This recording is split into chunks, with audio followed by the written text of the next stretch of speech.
Hello everybody, this is not a crypto expert chiming in with another video. And in today's video, I wanted to go over an article that I ran across regarding the usage of cryptocurrency in Latin America.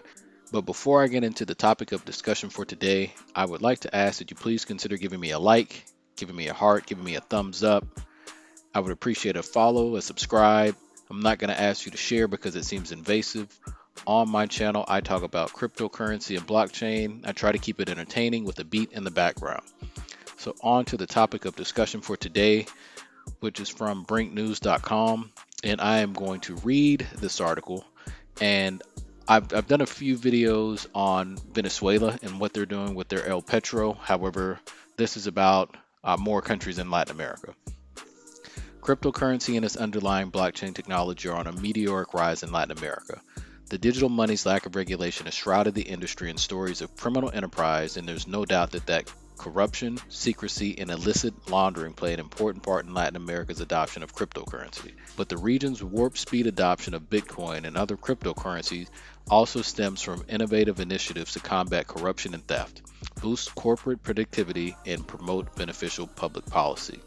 According to a study published last year by Statista, one of the world's leading statistics portal, the Latin American region holds the largest number of cryptocurrency users in the world.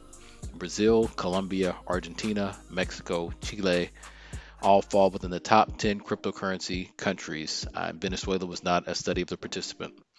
Meanwhile, the United States, the United Kingdom, Australia, and France were closer to the bottom of the list.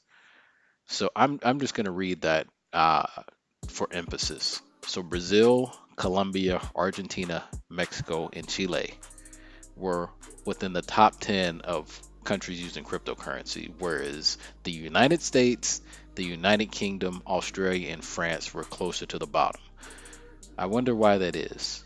Oh, they've actually got why on the next paragraph.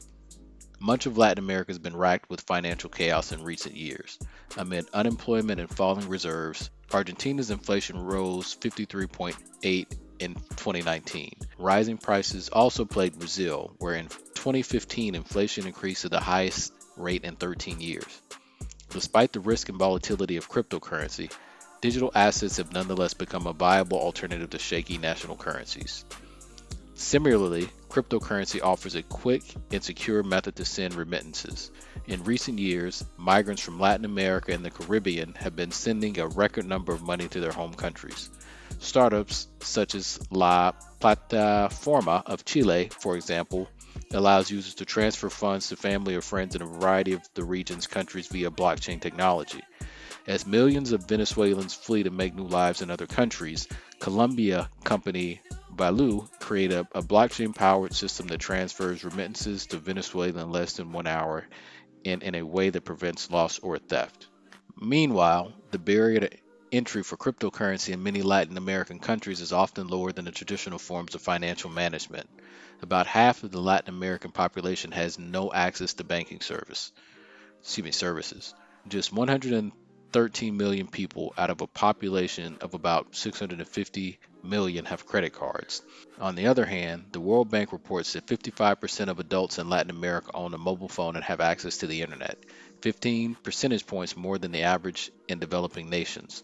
A large unbanked population with access to Wi-Fi makes diving into cryptocurrency far easier than opening a checking account. All right, so this next section deals with Venezuela, and I've covered Venezuela, and I know at least 2 videos, possibly even 3. So I'm going to skip over this section and go over to the section regarding regulating crypto.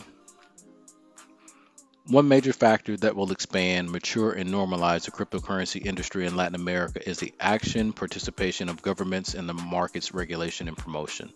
That is already happening. On August 1st in Brazil last year, regulation came into force requiring Brazilian residents to report transactions involving cryptocurrencies. Brazil's Federal Reserve Service, known as Receita Federal, reports some 3 billion across a total of 2.49 million cryptocurrency transactions declared by taxpayers between August and September 2019. Brazil's central bank has also officially recognized cryptocurrencies as an asset in the calculation of the balance of payments.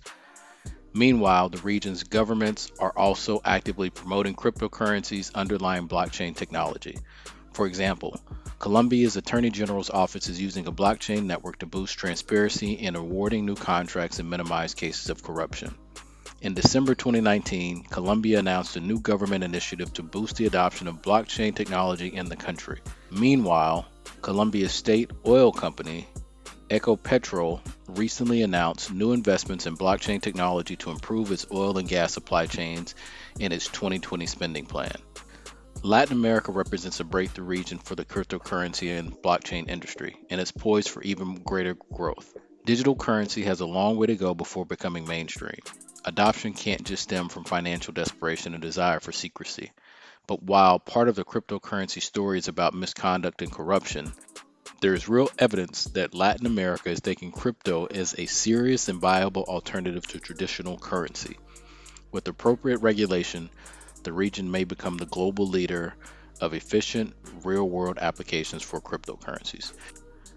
Now, to me, this is very good news as someone who is a neighbor to the north of Latin America.